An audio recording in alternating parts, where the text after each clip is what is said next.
তো human nervous সিস্টেমের একটা গুরুত্বপূর্ণ তন্ত্র নার্ভাস সিস্টেমস, এবং এটা সব থেকে প্রাণী জগতের উন্নততম নার্ভাস সিস্টেম।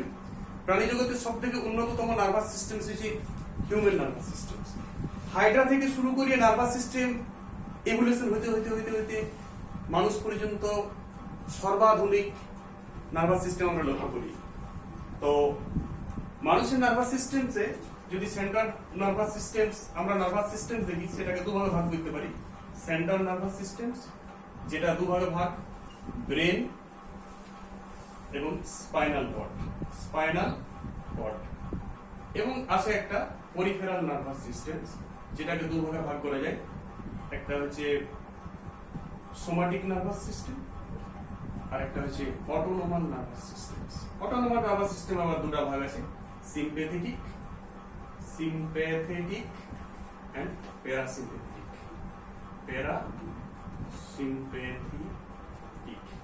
তো এই যে ভাগটা, তার মধ্যে যে সেন্ট্রাল নার্ভাস সিস্টেম, অর্থাৎ সেন্ট্রাল নার্ভাস সিস্টেমের দুটো পার্ট, একটা হচ্ছে ব্রেন আর একটা সুষুম্নাকাণ্ড, স্পাইনাল কর্ড। তো আজকে আমরা এই হিউম্যান নার্ভাস সিস্টেমের যে ব্রেন, সেই ব্রেনের আমরা স্ট্রাকচারটা দেখব। ব্রেনের স্ট্রাকচারটা কেমন সেটা সম্বন্ধে আমরা শুধু বলবো। পরবর্তীকালে আমরা peripheral nervous systems, somatic nervous systems, autonomous nervous system, সেগুলো আমরা ধাপে ধাপে সব একে একে বুঝে নেব। তো আজকের আমাদের আলোচ্য বিষয় হচ্ছে structure of brain. Structure of brain. তো স্ট্রাকচার অফ ব্রেনে যদি আমরা যাই, স্ট্রাকচার অফ ব্রেনে আমরা দেখতে পাবো ব্রেন, মানুষের যে ব্রেন, সেই ব্রেনটা প্রাণী জগতের সব থেকে উন্নততম ব্রেন। সেটার ভলিউম মানে আয়তন 1500 ঘনসেমি। 1500 ঘনসেমি। আমরা দেখতে পাই যে প্রাইমেটস এর ছিল 700-800 ঘনসেমি, তার থেকে ইভলিউশন হতে 1500 ঘনসেমির ব্রেন মানুষের মধ্যে দেখা যায়, যার ওয়েট হচ্ছে 1.36 কেজি। এবং এইটাতে, এই ব্রেনটাতে, শুধু ব্রেনের যে পার্টটা, সেই ব্রেনের পার্টটাতে প্রায় 10 কোটি অর্থাৎ 10 বিলিয়ন নিউরনস নিয়ে গঠিত মানুষের যে ব্রেনটা। তো 10 বিলিয়ন নিউরনসের মধ্যে মানুষ ইউজ করে জেনারেলি 15%, মানে 15% নিউরনস ইউজ হয় তার সারা জীবনকালে। বাকি 85% নিউরনস ইউজই করতে পারে না একটা মানুষ। তো আমরা যদি দেখি যে central nervous system, central nervous সিস্টেমসের দুটো পার্ট, মস্তিষ্ক এবং সুষুম্নাকাণ্ড, অর্থাৎ ব্রেন এবং স্পাইনাল কর্ড। তো ব্রেনের কিছুটা গঠন, ব্রেনেরও যা স্পাইনাল কর্ডেরও সেম গঠন থাকে। ব্রেন শেষ হয়ে যাচ্ছে, ব্রেনের আমরা তিনটা পার্ট দেখি। ফোর ব্রেন অর্থাৎ অগ্র মস্তিষ্ক, এই পার্টটা, এই পার্টটা। তারপর থাকে মিড ব্রেন, মিড ব্রেন মাঝে এই জায়গাটা একটু মিড ব্রেন থাকে। আর তারপর থেকে হাইন্ড ব্রেন। হাইন্ড ব্রেন মূলত তিনটা অংশ নিয়ে গঠিত। আমি আসছি কি কি তিনটা অংশ নিয়ে গঠিত, অর্থাৎ অগ্র মস্তিষ্ক, মধ্য মস্তিষ্ক এবং পশ্চাৎ মস্তিষ্ক। ব্রেনের এই তিনটা পার্ট।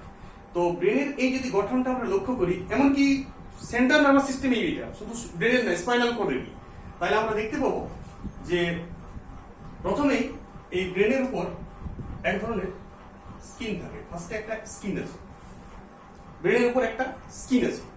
তারপর থাকে এইখানটাতে এক ধরনের পেরিঅস্টিয়াম, একটা মেমব্রেন থাকে, পেরিঅস্টিয়াম। Periosteum membrane. তার উপরে হেয়ার গ্রোথ থাকতে পারে ব্রেনে। আমরা মাথার উপর থেকে নিচে আসছি আস্তে আস্তে। হেয়ার গ্রোথ থাকতে পারে, তারপরে পেরিঅস্টিয়াম, তারপর থাকে বোনস। বোনস মানে অক্সিপিটাল, টেম্পোরাল, প্যারাইডাল, ফ্রন্টাল, এই সব যে অস্থি, ব্রেনে 8টা অস্থি থাকে, ওটিপি সেপ, অক্সিপিটাল, টেম্পোরাল, প্যারাইডাল এবং ফ্রন্টাল। এই একটা হাড়ের প্লেট থাকে। তারপর আবার একটা মেমব্রেন থাকে, মূলত তিনটা মেমব্রেন থাকে। তারপর সেই তিনটা মেমব্রেন হচ্ছে একটা ডাক। এই তিনটা মেমব্রেন হচ্ছে আমরা শর্টে বলি ডাক, DAP বা ড্যাপ যা বলা যাবে। D for dura mater, A for arachnoid mater, আর P ফর পায়ামেটার। এই ডুরামেটার জায়গাটা, এটা খুব টাফ জায়গা ব্রেনের, এবং এটা ইনফ্লেক্সিবল। কোন পোর্শনটা? শুধু ডুরামেটারটা। এটা খুব শক্ত, রাফ এন্ড টাফ জায়গা ব্রেনের। এই তিনটা মেমব্রেনকে একত্রে আমরা বলি মেনিনজিস। কি বলি? মেনিনজিস। তাহলে আমি উপর থেকে যদি ব্রেনের নিচে নামি, প্রথমে কি পাচ্ছি? হেয়ার। তারপর কি পাচ্ছি? পেরিওস্টিয়াম বলে একটা থিকনেস। তারপর পাচ্ছি হাড় অর্থাৎ বোনস। ওই আটটা যে বোনস আছে, অক্সিপিটাল, টেম্পোরাল, প্যারাইটাল, সেটা আমি অস্থির ক্লাসে আলোচনা করেছি। তারপর থাকে এখানে মেনিনজিয়াস পর্দা, যেটা ত্রিস্তরীয় পর্দা। তিনটা স্তর হচ্ছে ডুরামেটার, অ্যারাকনয়েড মেটার এবং পায়ামেটার। এই ডুরামেটার যেটা আছে, অ্যারাকনয়েড মেটার এবং পায়ামেটার, সেটা কিন্তু ব্রেনের একদম স্পাইনাল কর্ড অব্দি নেমে যায়। এই তিনটা মেটার শুধু ব্রেনে না, ব্রেন থেকে স্পাইনাল কর্ডও একই মেমব্রেন লক্ষ্য করা যায়। স্পাইনাল কর্ডের উপরেও বোনস আছে, বোনসের পরে ওই আবরণটা আছে। ব্রেনেও মানে সেন্ট্রাল নার্ভাস সিস্টেমের যে দুটো পার্ট, অর্থাৎ সেন্ট্রাল নার্ভাস সিস্টেমের দুটো পার্ট আমি কি বলেছিলাম? একটা ব্রেন আর একটা স্পাইনাল কর্ড। ব্রেনেও যে প্রথম থেকে যেমন যেমন মেমব্রেনটা মানে বাহ্যিক জিনিসটা ব্রেনেও যা আছে, স্পাইনাল কর্ডও সেভাবেই আছে। ওখানে বোনস আছে, পেরিওস্টিয়াম আছে, তারপর বোনস আছে। বোনস আলাদা বোনস, কিন্তু বোনস আছে। এবং তারপর ওইখানেও মেনিনজিয়াস পর্দাটা লক্ষ্য করা যায়। অর্থাৎ ডুরামেটার, অ্যারাকনয়েড মেটার এবং পায়ামেটার যে মেনিনজিয়াস, তিনটা মিলে মেনিনজিয়াস পর্দা। মেনিনজিয়াস তোমরা শুনেছো, মেনিনজিয়াস ম্যালেরিয়া রোগ হয়, মেনিনজিয়াস অনেক কিছু রোগ হয়, ব্যাকটেরিয়া, ফাঙ্গাস, আর্দ্রপ্রাণী ঘটিত রোগ অনেক হয়। তো এই মেনিনজিয়াস পর্দাটা খুব ভাইটাল জায়গা ব্রেনে। অর্থাৎ ব্রেনে আমরা দেখতে পাইলাম প্রথমে হেয়ার থাকতে পারে, তারপর একটা স্কিন, প্লেন স্কিন, তারপর একটা পেরিওস্টিয়াম আবরণ, তারপর থাকে বোনস, তারপর মেনিনজিয়াস পর্দা। তারপরেই শুরু হয়ে যায় অগ্র মস্তিষ্কের যেটা ফোর ব্রেনের যেটা মূল অংশ, সেই মূল অংশ তারপরে আমরা দেখতে পাবো। সেই মূল অংশ যেটা আছে সেটা হচ্ছে সেরিব্রাম। অর্থাৎ পায়ামেটার শেষ যেখানে হচ্ছে, তারপরে পায়ামেটারের সাথে গুরু মস্তিষ্ক বা সেরিব্রামটা অ্যাটাচ আছে। ওর যে কোলাগুলা, পায়ামেটারটা মিশে আছে সেরিব্রামের সাথে, অর্থাৎ গুরু মস্তিষ্কের সাথে। ব্রেনের তিনটা ভাগ আছে। গুরু মস্তিষ্ক প্রথমে, এইটা গুরু মস্তিষ্ক 80% ব্রেন। ফোর ব্রেনের প্রথম পার্ট হচ্ছে গুরু মস্তিষ্ক, সেটা 80% জায়গা জুড়ে।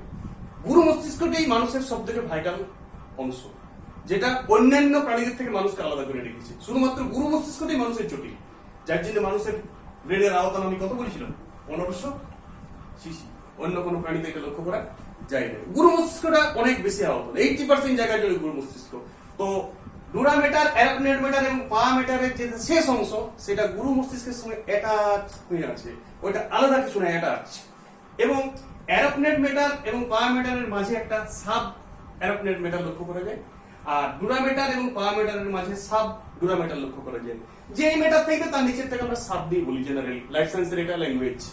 তাহলে অ্যারাকনয়েড মেটার এবং পায়ামেটারের নিচে, অ্যারাকনয়েড মেটার এবং পায়ামেটারের নিচে সিএসএফ তরল লক্ষ্য করা যায়, সেরিব্রোস্পাইনাল ফ্লুইড। অর্থাৎ ব্রেনের বাইরের যে আবরণটা এবং স্পাইনাল কর্ডেরও বাইরে বাইরে যে একটা আবরণ গেছে, অ্যারাকনয়েড মেটার এবং পায়ামেটারের মাঝে সাব অ্যারাকনয়েড মেটার, সেখানে সিএসএফ দিয়ে ঘেরা, সুরক্ষিত সিএসএফ দিয়ে। তারপর পায়ামেটার, তারপর যে সেন্ট্রাল নার্ভাস সিস্টেম, যেটা ফোর ব্রেনের যেটা গুরু মস্তিষ্ক অর্থাৎ সেরিব্রাম, সেই সেরিব্রামটা স্টার্ট হয়েছে।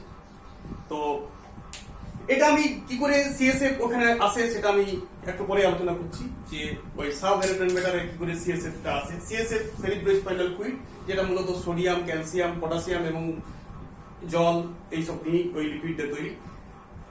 সেটা সেন্ট্রাল নার্ভাস সিস্টেমের ভিতরের যে একটা গহ্বর আছে, ভেন্ট্রিকল, সেখানেও থাকে, আবার বাইরেও থাকে। সেটা আমি পরে আলোচনায় আসছি। তো এখন আমরা মস্তিষ্কের ভিতরে ঢুকছি, এবার আমরা ফোর ব্রেনে যাচ্ছি। ফোর ব্রেন অর্থাৎ মস্তিষ্কের যেটা অগ্র মস্তিষ্ক বাংলায়, মিড ব্রেন মানে মধ্য মস্তিষ্ক, আর হাইন্ড ব্রেন মানে পশ্চাৎ মস্তিষ্ক। তো অগ্র মস্তিষ্কে আমরা দেখতে পাই প্রথমে ডায়ানসেফালন, তারপর একটা সিস্টেম আছে লিম্বিক সিস্টেম, তারপর আমরা সেরিবেলামে যাব। তো সেরিবেলামে প্রচন্ড খাঁজ আছে, প্রচন্ড খাঁজ আছে। এক ধরনের খাঁজ আছে প্রচন্ড, আর এক ধরনের ভাঁজ লক্ষ্য করা যায়। খাঁজগুলাকে বলে সালকাস, আর ভাঁজগুলাকে বলে জাইরাস। এগুলাতে ওই নিউরনস, যে ব্রেনের মূলত যে গুরু মস্তিষ্কে যে নিউরনস থাকে সেই নিউরনসগুলোর গঠনটাকে নিয়ন্ত্রিত করে। তো এখন আমরা যদি অগ্র মস্তিষ্কের আরেকটা দেখে লক্ষ্য করি, এই অগ্র মস্তিষ্কের এইটা হচ্ছে অগ্র মস্তিষ্কের এই পোর্শনটা হচ্ছে গুরু মস্তিষ্ক, এই পোর্শনটা হচ্ছে গুরু মস্তিষ্ক। তার উপরে ওই স্কিন প্যারামিটার ওটা আমি এখানে আসছি না। প্রথম পোর্শনটা হচ্ছে গুরু মস্তিষ্ক, তারপর এই পোর্শনটা ঠিক এই পোর্শনটা হচ্ছে হাইপোথ্যালামাস, তার উপরে থাকে থ্যালামাস, আর এখানে থাকে এপিথেলিয়ামাস, এটা পিনিয়াল বডি নামে পরিচিত। আর তার উপরে একটা সিস্টেমস আছে, সেই সিস্টেমটা হচ্ছে সাব নিউক্লিয়াই দ্বারা গঠিত। সেটা হচ্ছে সাব নিউক্লিয়াই দ্বারা গঠিত, এগুলা এক ধরনের নিউক্লিয়ার কোষ দ্বারা গঠিত, যেটা হচ্ছে একটা সিস্টেম কাজ করে। সেই সিস্টেমটার নাম লুমিক সিস্টেম। এটা তিনটা অংশ লক্ষ্য করা যায়, এক হিপোক্যাম্পাস, এক অ্যামাগডালা, আর এক সেক্টাম। অর্থাৎ একটা লুমিক সিস্টেম, একটা বিশেষ সিস্টেম আছে মানুষের ব্রেনে, যেটা তাহলে ব্রেনের সব থেকে নিচে আমরা অগ্র মস্তিষ্কের কি দেখছি, নিচে একদম হাইপোথ্যালামাস, তারপর থ্যালামাস, আর এই সাইডে একটা এপিথেলিয়ামাস থাকে। তাহলে থ্যালামাস, তারপর হাইপোথ্যালামাস থাকে নিচে, তারপরে থ্যালামাস, এটা হাইপোথ্যালামাস, তারপর থ্যালামাস, আর সাইডে থাকে এপিথ্যালামাস। হাইপোথ্যালামাস, থ্যালামাস, এপিথ্যালামাস, এই পোর্শনের উপর থেকে আমরা পুরাটা যেটা দেখছি সেটা অগ্র মস্তিষ্ক। তার উপরে একটা বিরাট বড় জায়গা জুড়ে কি আছে, সেরিব্রাম বা গুরু মস্তিষ্ক। আর এইখানটাতে আছে হাইপোথ্যালামাস, থ্যালামাস, এপিথ্যালামাস। এই তিনটাকে একত্রে ডায়ানসেফালান বলা হয়। আর এটাকে টেরেনসেফালান বলা হয়। আমি সেফালান দিয়ে ব্রেনটাকে সহজভাবে পড়ে নেব। ব্রেন পড়ার সিস্টেমটা বিভিন্ন বইয়ে বিভিন্ন থাকে, বিভিন্ন পড়াবার ভঙ্গিমা বিভিন্ন থাকে। তো আমরা যেটা সহজ করে পড়বো সেটা এইভাবে। এবং তার উপরে থাকে ওই যেটা থ্যালামাস, তার উপরে একটা সিস্টেম কাজ করে যেটাকে বলে লুম্বিক সিস্টেম। সেটা তিনটা অংশ নিয়ে গঠিত, হিপোক্যাম্পাস, অ্যামাগডালা আর সেক্টাম। এই তিনটি অংশ নিয়ে লুম্বিক সিস্টেম গঠিত। এদের যে কি কাজ, এরা কিভাবে কাজ করে, আমি নেক্সট ক্লাসে ডিটেইলস আলোচনা করব ওই কাজগুলো সম্বন্ধে। আর তার উপরে সেরিব্রাম থাকে। সেরিব্রাম মাঝে একটা এখানে একটা ফাঁকা অংশ লক্ষ্য করা যায়। আমরা জানি মস্তিষ্কের যেটা সেন্টারে সেটা শ্বেত বস্তু থাকে, হোয়াইট মেমব্রেন, আর সাইড থাকে গ্রে মেমব্রেন অর্থাৎ ধূসর মেমব্রেন। কিছু এই শ্বেত মেমব্রেনটা কি করে গঠন হয় সেটা আমরা জানতে হবে।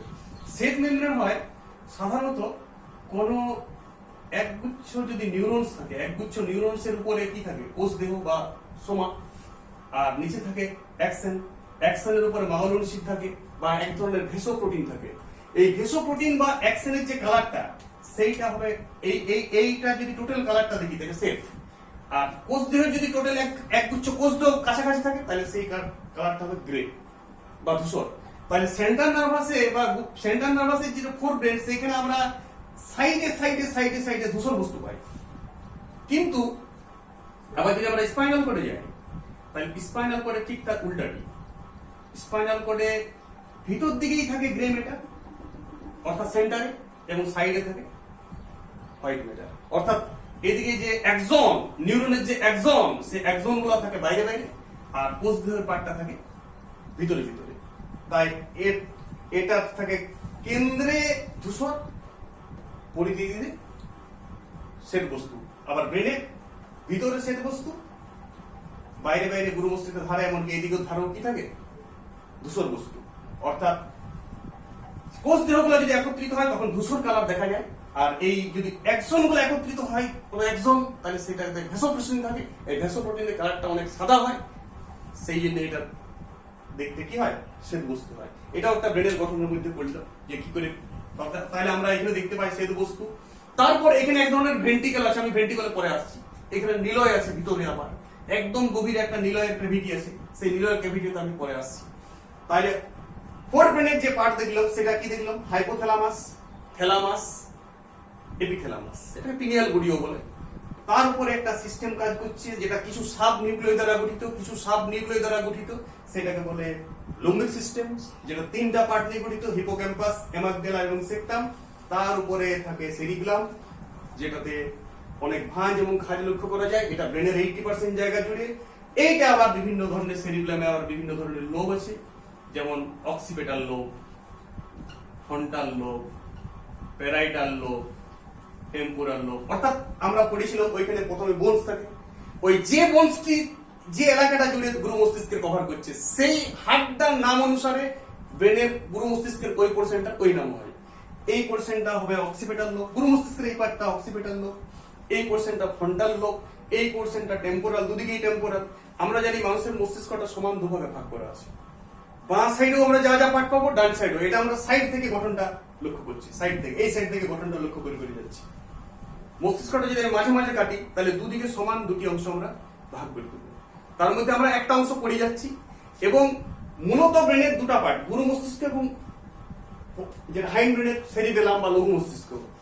গুরু মস্তিষ্ক বাঁ দিকের সাথে ডাইন দিকে একটা বিশেষ সংযোজক দ্বারা যুক্ত থাকে, সেটাকে বলা হয় কর্পাস ক্যালোসাম। কি বলে? Corpus callosum. অর্থাৎ সেরিব্রামের বাম সেরিব্রাম এবং ডাইন সেরিব্রাম একটা বিশেষ সংযোজক দ্বারা যুক্ত থাকে, যাকে বলে কর্পাস ক্যালোসাম। আর এবার আমরা চলে যাচ্ছি তাহলে মিড ব্রেনে।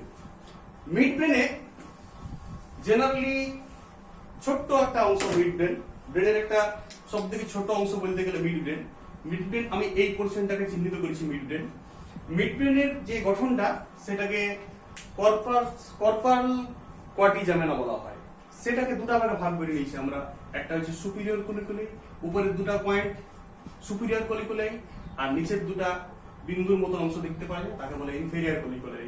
টোটালটাকে বলে কর্পোরা কোয়াটিজামেনা। কোয়ার্টার বলতে চার বুঝায়, সেই জন্য এই চারটি বিন্দু নিয়ে তো উপরের দুটাকে বলে সুপিরিয়র কলিকুলাই, নিচের দুটাকে বলে ইনফেরিয়র কলিকুলাই। পরে আমি মিড ব্রেনের যে ফাংশন সেটা আমি পরে আলোচনা করছি। এবার আমরা চলে যাচ্ছি হাইন্ড ব্রেন। হাইন্ড ব্রেনে যদি যাই তাহলে আমরা হাইন্ড ব্রেনে দেখতে পাবো, হাইন্ড ব্রেনের এই গ্রিন অংশটাকে আমি হাইন্ড ব্রেন চিহ্নিত করছি। হাইন্ড ব্রেনের সবথেকে উপর অংশ হচ্ছে পন্স, তারপর মেডুলা, এটা মেডুলা অবল্যাঙ্গটাও বলা হয়, আর এই পোর্শনটা হচ্ছে লঘু মস্তিষ্ক অর্থাৎ ছোট ব্রেন, বা ইংরেজিতে এটাকে বলে সেরিবেলাম। সেরিবেলাম, এই সেরিবেলামও তাহলে আমরা দুদিকে, এদিকে সেরিবেলাম আছে একটা ব্রেনের, এদিকে একটা সেরিবেলাম আছে, এদিকেও একটা সেরিবেলাম আছে। এইটাও একটা যোজক দ্বারা যুক্ত থাকে, যেমন গুরু মস্তিষ্ক ছিল কর্পাস ক্যালোসাম দ্বারা, এইটা একটা যোজক দ্বারা যুক্ত থাকে যেটাকে বলা হয় ভার্মিস। যেটাকে যোজকটাকে কি বলা হয়? ভার্মিস। অর্থাৎ লঘু মস্তিষ্ক দুটা ভার্মিস দ্বারা যুক্ত, আর গুরু মস্তিষ্ক কর্পাস ক্যালোসাম দ্বারা। এভাবেই ডান এবং বাম যে ব্রেন সেই দুটা মানুষের জয়েন্ট হয়ে আছে সাবনিউক্লিয়াই দ্বারা, সাবনিউক্লিয়াই তন্তু দ্বারা। একটা কর্পাস ক্যালোসাম দ্বারা গুরু মস্তিষ্ক, আর ভার্মিস দ্বারা লঘু মস্তিষ্ক। তো এইটা নাম হচ্ছে ভার্মিস, নাম হচ্ছে ভার্মিস, যেটা লঘু মস্তিষ্ক দুটা, বাম লঘু মস্তিষ্ক এবং ডান লঘু মস্তিষ্ক দুটা যোজক দ্বারা যুক্ত থাকে, যেটাকে বলা হয় ভার্মিস। তাহলে আমরা হাইন্ড ব্রেনে যদি গেলাম তাহলে হাইন্ড ব্রেনে দেখতে পেলাম তিনটা অংশ। নিচের অংশটা মেডুলা, তার উপরের অংশটা পন্স, আর সাইডে একটা সেরিবেলাম থাকে, এবং তারপরেই শুরু হয়ে গেছে স্পাইনাল কর্ড। তারপরেই মেডুলার পরেই ডাইরেক্ট শুরু হয়ে গেছে স্পাইনাল কর্ড, যেটা সার্ভাইকাল, থোরাসিক, ল্যাম্বার, সেক্রাল, কক্সিস। সেটা সম্বন্ধে আমি পরে ডিসকাস করব। তাহলে এই গেল আমাদের অগ্র মস্তিষ্ক, মধ্য মস্তিষ্ক এবং পশ্চাৎ মস্তিষ্কের যেভাবে গঠন করা আছে মানুষের শরীরের মধ্যে সেইভাবে। আবার আমরা একটা হালকা রিপিট করে নিই। সব থেকে নিচে আমরা যদি হাইন্ড ব্রেনে চলে যাই তাহলে দেখতে পাবো মেডুলা, পন্স এবং সেরিবেলাম। মিড ব্রেনে একটা কর্পোরা কোয়াটিজামেনা আছে, যেটা দুটো পার্ট নিয়ে গঠিত। উপরের পার্ট দুটাকে বলে সুপিরিয়র কলিকুলাই, নিচের দুটাকে বলে ইনফেরিয়র কলিকুলাই। তার উপরে আছে তার উপরে অগ্র মস্তিষ্কের পার্ট। অগ্র মস্তিষ্কের এইটা হচ্ছে হাইপোথ্যালামাস, এইটা থ্যালামাস, এপিথ্যালামাস। তার উপরে একটা সিস্টেম আছে যেটা লোমিক সিস্টেম। তারপরে কিছু ক্যাভিটি লক্ষ্য করা যায়, যেটা ভেন্ট্রিকল দিয়ে সিএসএফ প্রয়োগ করা থাকে ভিতর দিক থেকে। আমি আসছি ওই ভেন্ট্রিকলের ব্যাপারটা নিয়ে আসছি। আর তার উপরে যেটা মস্তিষ্কের, মানুষের মস্তিষ্কের মূল অংশ, যেটা সব প্রাণীর থেকে মানুষকে আলাদা করে, সেই হচ্ছে সেরিব্রাম। সেরিব্রাম বা গুরু মস্তিষ্ক, 80% জায়গা জুড়ে গুরু মস্তিষ্ক। এভাবে আমরা মস্তিষ্কের গঠনটা দেখে নিলাম। এবার আমরা মস্তিষ্ককে একটু এইভাবে যদি আমরা ছেদ করি, যদি এইভাবে কাটি, আমি একটু নিলয়ের ক্যাভিটিটা লক্ষ্য করব। নিলয়ের ক্যাভিটিটা যদি লক্ষ্য করি তাহলে আমরা দেখব যে এইদিকে একটা গুরু মস্তিষ্কের পার্ট, আর এইদিকে একটা গুরু মস্তিষ্কের পার্ট, এইদিকে একটা গুরু মস্তিষ্কের পার্ট, আর এইদিকে একটা গুরু মস্তিষ্কের পার্ট, মাঝে ভাগ করা আছে, যেটা আমি বললাম দুটা যোজক দ্বারা যুক্ত থাকে, কর্পাস ক্যালোসাম। এখানে আমি শুধু নিলয়টা দেখছি যে এইখানে একটা ভেন্ট্রিকল আছে, আর এইটাকে একটা ভেন্ট্রিকল আছে। এটা ফার্স্ট ভেন্ট্রিকল, এটা সেকেন্ড ভেন্ট্রিকল, যেটা গুরু মস্তিষ্কের ভিতর দিকে ক্যাভিটি, গুরু মস্তিষ্কের ভিতরে চলে গেছে। ওই অক্সিপিটাল, প্যারাইডাল, ফ্রন্টাল, ওই লোকগুলা যে নিউরনস তারাকে পুষ্টি দিচ্ছে। ওই সিএসএফ তরলটা ওইখানে ভর্তি আছে। এবং ল্যাটারাল যে ভেন্ট্রিকল নাম এই দুটার, প্রথম ভেন্ট্রিকল দ্বিতীয় ভেন্ট্রিকল তো আমি বলতে পারি না কোনটা প্রথম, এটাও প্রথম হতে পারে বা এটাও প্রথম হতে পারে। তখন প্রথম দ্বিতীয় না বলে এটাকে আমি ল্যাটারাল ভেন্ট্রিকল, এটাকে ল্যাটারাল ভেন্ট্রিকল বলি। ঠিক ল্যাটারাল ভেন্ট্রিকল দুটা আসে পরে একটা ছিদ্রে যুক্ত আছে, একটা ছিদ্রে যুক্ত আছে, একটা ছিদ্র আছে এখানে, সেই ছিদ্রে যুক্ত আছে। এই ছিদ্রটাকে বলা হয় ফোরামেন অফ মনরো। কি নাম? Foramen of Munro. অর্থাৎ ফার্স্ট ভেন্ট্রিকল এবং সেকেন্ড ভেন্ট্রিকল বা ওটাকে একসাথে ল্যাটারাল ভেন্ট্রিকল বলা হয়। সেই ল্যাটারাল যে ভেন্ট্রিকল, সেই ল্যাটারাল ভেন্ট্রিকল দুটো উন্মুক্ত হয়েছে কোথায়? Third ventricle. থার্ড ভেন্ট্রিকলের ক্যাভিটিটা ঠিক এই পজিশনে থাকে, যেখানে থ্যালামাস হাইপোথ্যালামাস থাকে। এই যে আমি থ্যালামাস হাইপোথ্যালামাস এপিথ্যালামাসকে ইন্ডিকেট করেছি বাম দিকে ডান দিকে, এই যে দুটো ছবি, থ্যালামাস হাইপোথ্যালামাস এপিথ্যালামাস। ঠিক থার্ড ক্যাভিটিটা, থার্ড ভেন্ট্রিকলটা এই পোরশনটাই থাকে। অর্থাৎ সিএসএফ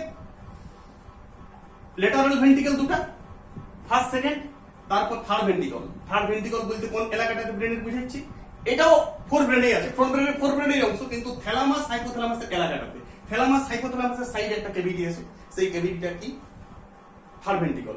তারপরে মিড ভেন্ট্রিকলে একটা নালী টাইপের জিনিস আছে, এই সিএসএফটা নালী আকারে দিয়েছে, এটাকে বলা হয় অ্যাকুইডাক্ট, সেরিব্রাম অ্যাকুইডাক্ট। এই ডাক্টটাকে বলা হয়। ওই মিড ব্রেন এলাকা একটা সরু অংশ দিয়ে ওই সিএসএফটা যাচ্ছে।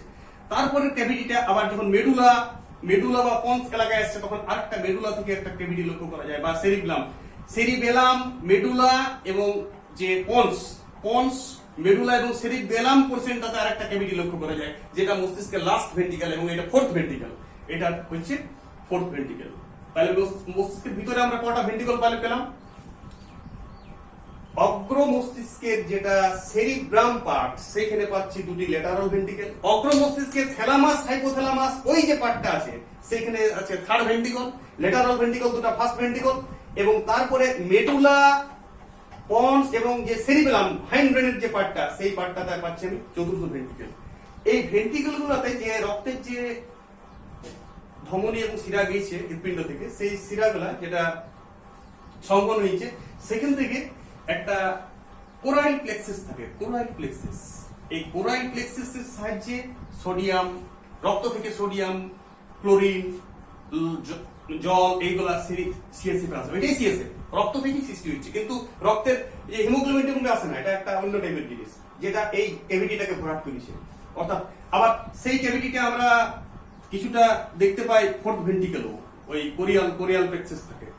এবং এখানে একটা ছিদ্র ছিল, প্রথম দুটো ল্যাটারাল ভেন্ট্রিকলের সঙ্গে থার্ড ভেন্ট্রিকলের যে কানেকশনটা, তাকে আমি বলেছিলাম ফোরামেন অফ মনরো। একটা